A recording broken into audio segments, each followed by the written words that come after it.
Good morning everybody, and welcome to this week's Facebook Live. This week I'm going to talk about the importance of having a basic self-care routine, particularly in a busy world, and we're now getting busier again as the lockdown is lifting and people are getting more and more busy, but also people are highly stressed and have been for quite some time. And if we don't make time for ourselves and looking after ourselves, it has huge implications for our mental and physical health. So, your anxiety increases, your stress levels can go up. Oftentimes, busy people tend to take on too much for others, and therefore, our boundaries get skewed, and people, step over the boundary quite a lot, and we end up doing much more than really is what our responsibility, what we're responsible for. And our self-care our self-confidence itself can take a knock as a result as well. So they're just some of the problems that we can end up with. And what I would suggest to you is, because what happens, you get into this negative cycle, you get highly stressed, your anxiety goes up, your self-confidence takes a knock, etc. You're not getting enough sleep. You're basically not looking after yourself. You're so busy. It's like being a hamster on a wheel. It's a constant go, go, go, go, go, go, go. That I would take just one of the suggestions I have this morning to help break that cycle, to stop and break the cycle. And because sometimes that's all it needs, is just for you to do the smallest thing and to keep doing it for a little while, and then you get a little bit of help and a little bit of momentum, and then we implement other changes, other small changes. It doesn't have to be massive changes. They don't have to be big. In fact, if you try to make too big a change too quickly, you'll find that you'll only set yourself up for failure. It's one of the reasons why we all fail come the New Year's, and we set those resolutions, and about 90% of the population around the world will fail at their New Year's resolutions, because we basically try and take on too much and change too much too quickly.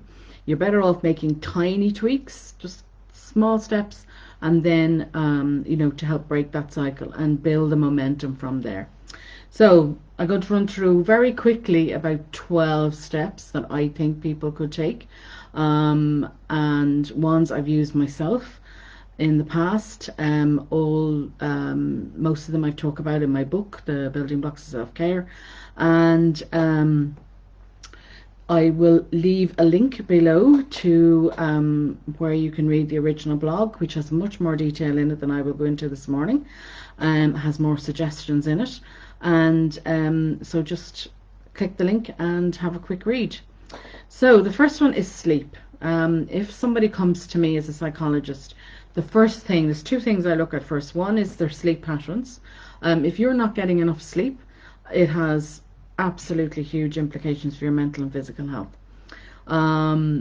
So making sleep a priority is one of the things I tackle. And the second thing I will tackle with somebody is some meditation, for multiple reasons. One, it will help improve your sleep. Two, it'll help quieten the mind and help the negative thinking, and help you to spot the negative thinking in the first place.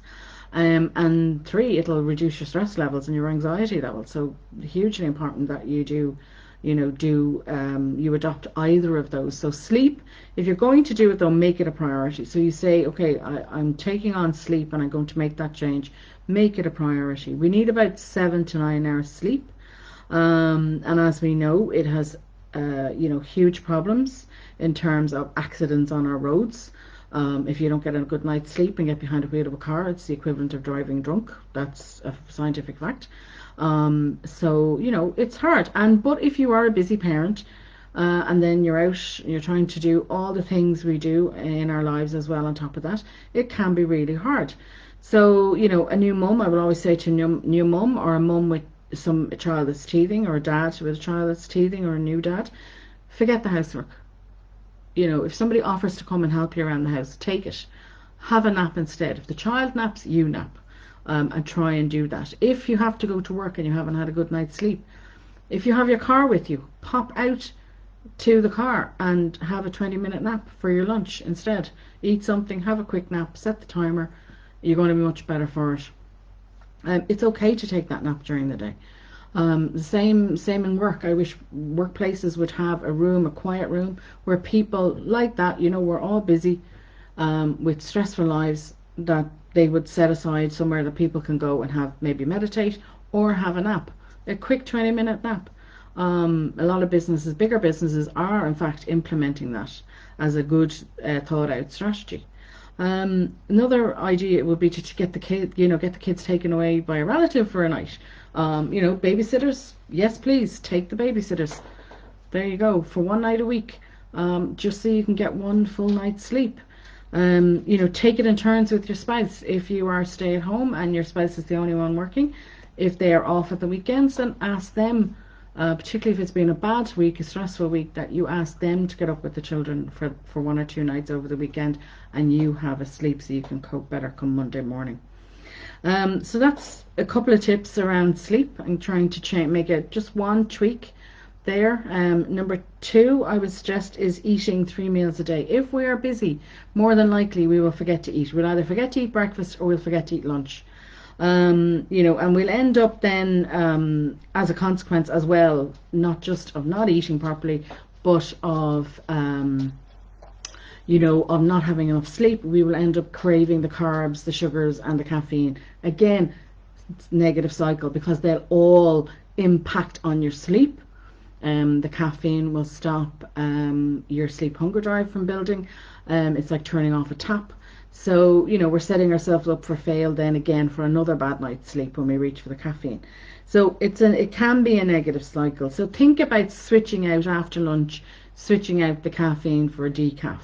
If you're rushing around in the mornings, is there any way that you can move some of those tasks to the evening?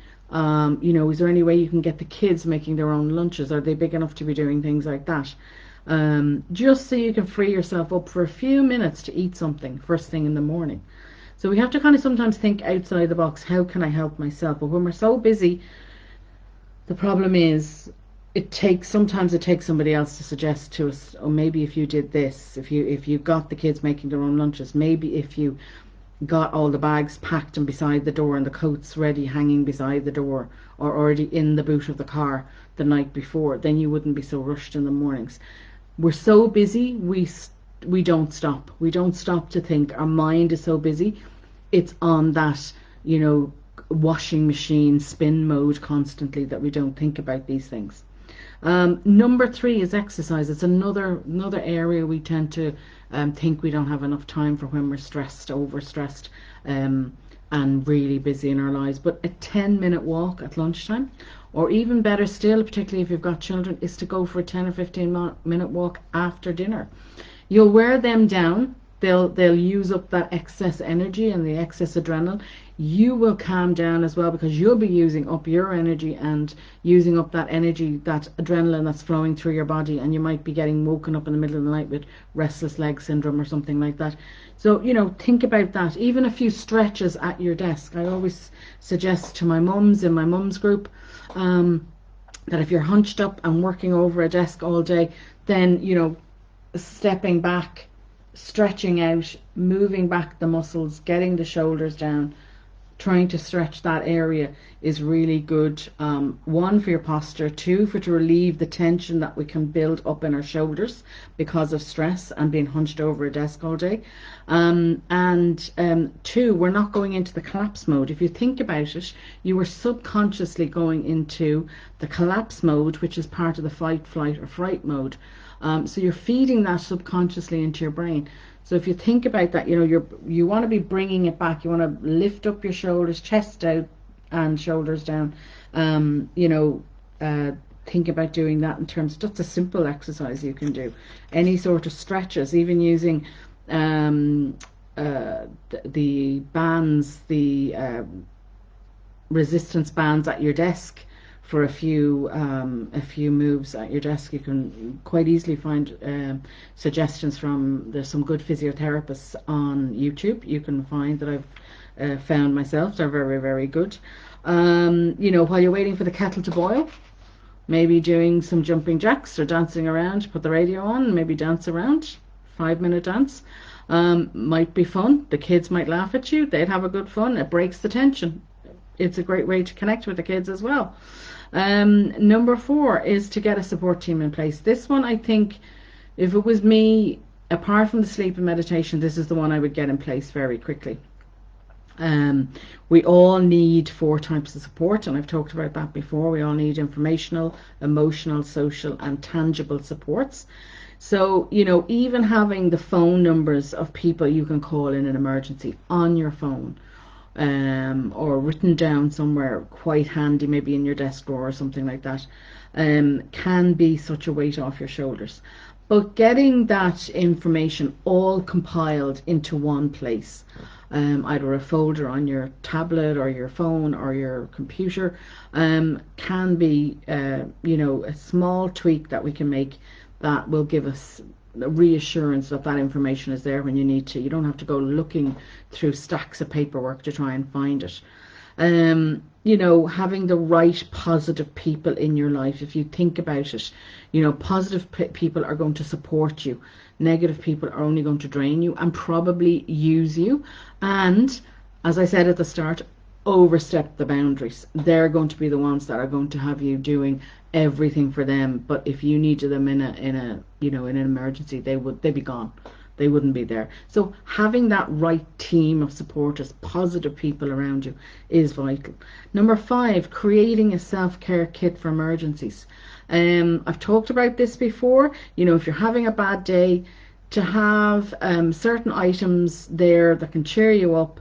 Even the simplest things, as a mum coming in from work and having had a really bad, stressful day, having quick and easy, maybe a dinner prepped already in the freezer that you can take out, defrost and pop in the oven, or pizza, oven chips.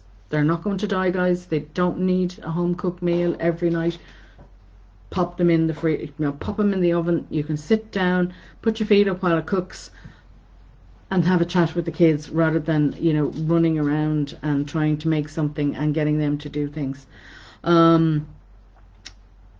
Number 6 would be to create a morning and evening routine, and I've kind of hinted at that, maybe changing things you do from the morning to make it less stressed and put it up into the evening time, or vice versa. So getting help in the house with the kids, getting your partner to help you in the house, asking for help. Again, that's all to do with positive supports we can have in our lives. So I've talked about this before, and there is a video on both that and the emergency self-care kit. If you click on the link for the original blog, you'll find those there. And as I said, meditation is the one, number 7, I would tackle with a client. It's one of the first 2 things I tackle with them.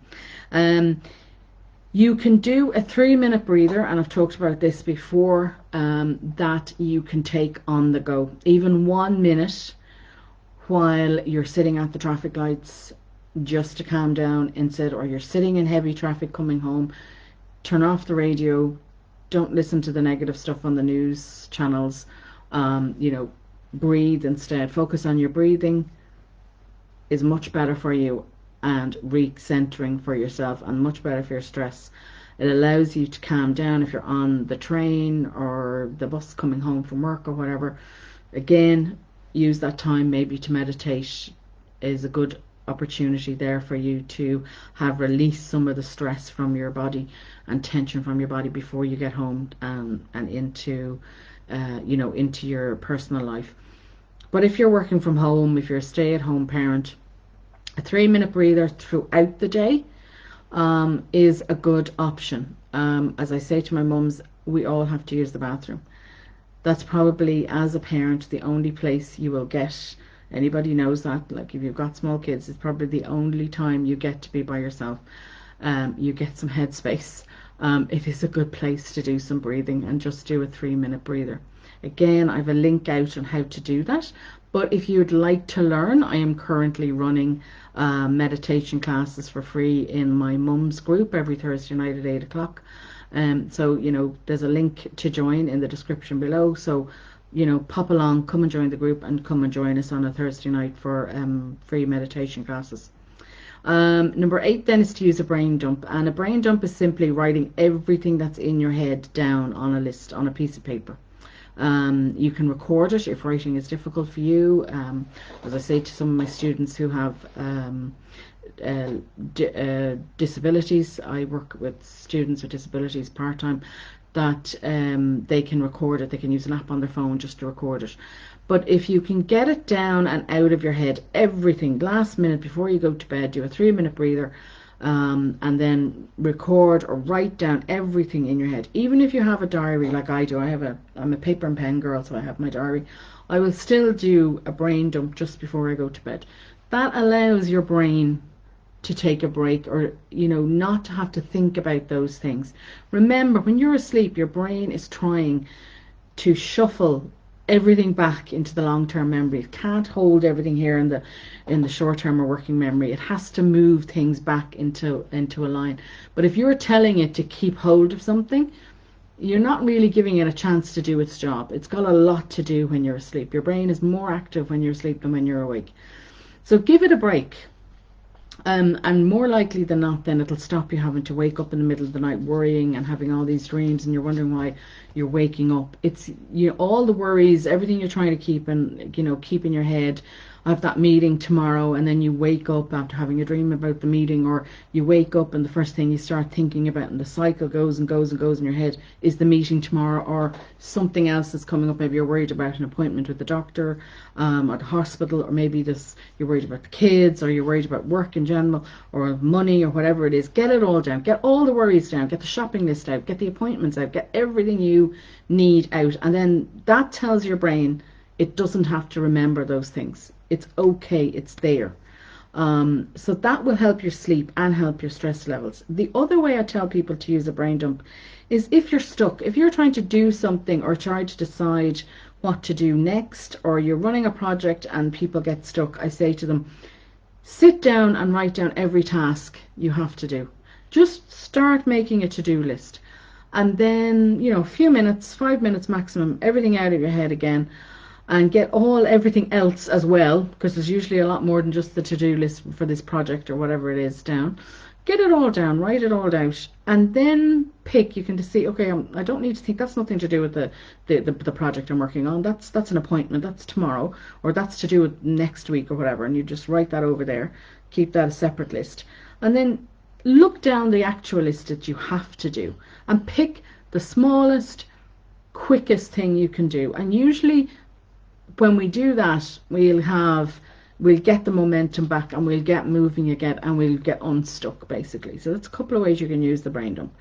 It's a good tool to have for both personal life and your work life.